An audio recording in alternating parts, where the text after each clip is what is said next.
M news కి స్వాగతం. పశ్చిమ గోదావరి జిల్లా పెనుమంట్ర మండలం నెగ్గిపొడి గ్రామ పంచాయతీ సమీపంలో జరిగిన రోడ్డు ప్రమాదం టిప్పర్ లారీ ఢీకొని 55 సంవత్సరాల చిర్ల సుజాత అక్కడికక్కడే మృతి చెందింది. మృతురాలు మార్టేరు వివేకానంద స్కూల్ టీచర్ విధులు నిర్వహిస్తూ మధ్యాహ్నం భోజనానికి యాక్టివా మోటార్ వాహనంపై ఇంటికి వస్తూ ఉండగా ప్రమాదం చోటు చేసుకుంది.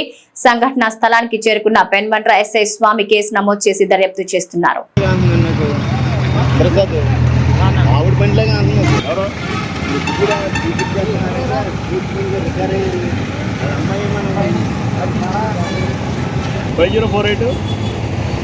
లారీ అది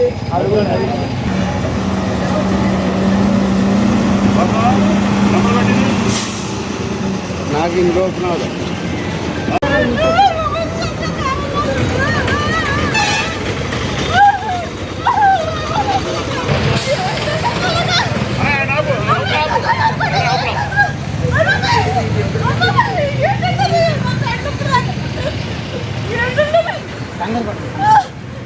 పైకి ఎక్కేసినట్టుందన్న వెనకాల టైర్ తలిగేసింది.